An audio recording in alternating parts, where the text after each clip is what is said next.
নমস্কাৰ সকলোকে। আপোনালোকক পুনৰ আমাৰ এটি ভিডিঅ'লৈ স্বাগতম জনাইছোঁ আমাৰ YouTube channel Assam competitive examination by DNSলৈ। আজি প্ৰতিদিন বাতৰি কাকতত এটি বাতৰি প্ৰকাশিত হৈছে। ৫,৫৫০টা যি পদত টেট প্ৰাৰ্থীসকলে আবেদন কৰিছিলে তেখেতসকলৰ উদ্দেশ্যে। গতিকে আহক এই বাতৰি কাকতখনত কি লিখিছে এই সন্দৰ্ভত আপোনালোকক দেখুৱাবলৈ যত্ন কৰিছোঁ। ইয়াতে আপোনালোকে নিশ্চয় দেখিছে হেডলাইন লিখিছে ১ লাখ নিযুক্তিৰ চমকৰ মাজতে হতাশ হেজাৰ হেজাৰ প্ৰাৰ্থী।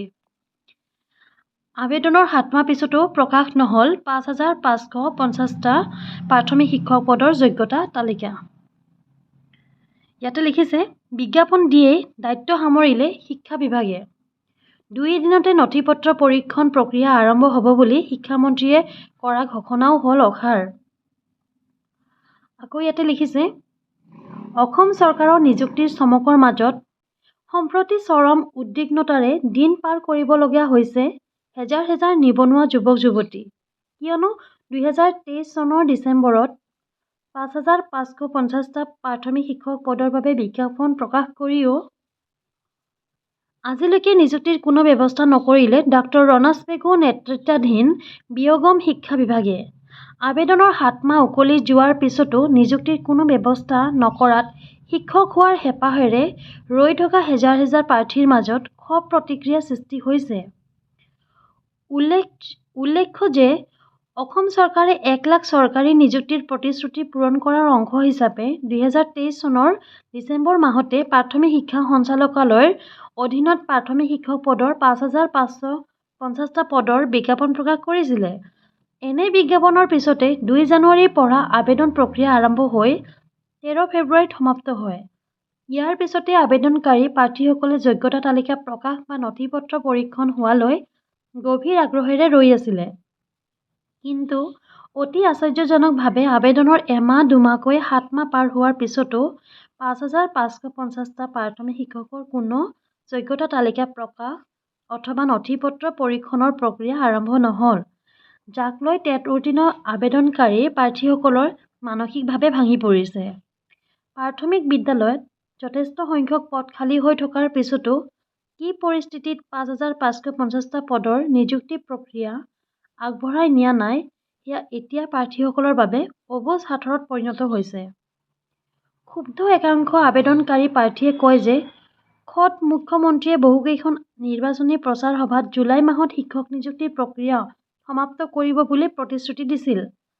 এনে প্ৰতিশ্ৰুতিৰ পিছতো ৫,৫৫০টা পদৰ নিযুক্তি প্ৰক্ৰিয়া আগ নাভাৰিল।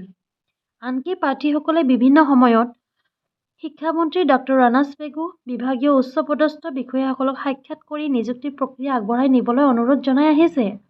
কিন্তু প্ৰতিবাৰেই শিক্ষামন্ত্ৰী তথা উচ্চপদস্থ বিষয়াসকলে নিযুক্তি প্ৰক্ৰিয়া ২ দিনতে হ'ব, অতি শীঘ্ৰেই হ'ব আদি দায়সৰা মন্তব্যকে প্ৰকাশ কৰি আহিছে।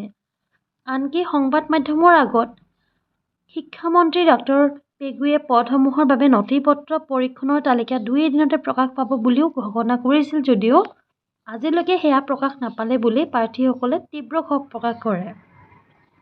প্ৰাৰ্থীসকলে আক্ষেপেৰে কয় যে ৫,৫৫০টা পদত নথিপত্ৰ পৰীক্ষণ অথবা যোগ্যতা তালিকা প্ৰকাশ নোপোৱাত বয়স উকলি যাব ধৰা টেট প্ৰাৰ্থী উত্তীৰ্ণ প্ৰাৰ্থীসকল হতাশাত ভুগিছে।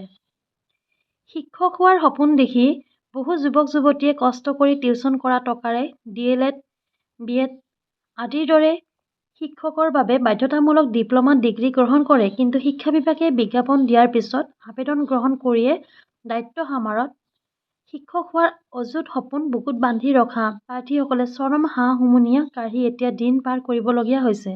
প্ৰাৰ্থীসকলে অতি শীঘ্ৰে ৰাজ্য চৰকাৰ তথা শিক্ষা বিভাগক ৫,৫৫০টা শিক্ষক পদৰ নিযুক্তি প্ৰক্ৰিয়া আগবঢ়াই নিবলৈ দাবী জনাইছে।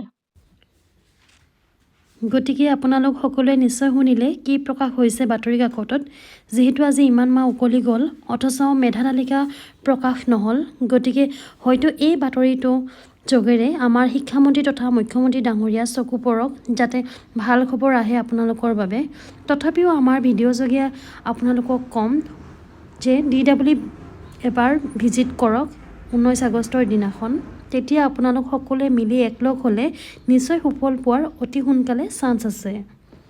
গতিকে ভিডিঅ'টো যদি আপোনালোকে ভাল পালে এনেকুৱা ধৰণৰ ইনফৰমেশ্যনসমূহ আগতীয়াকৈ পাবলৈ আপোনালোকে আমাৰ চেনেলটো ছাবস্ক্ৰাইব কৰি ল'ব, যিসকল আমাৰ চেনেলত নতুন আহিছে।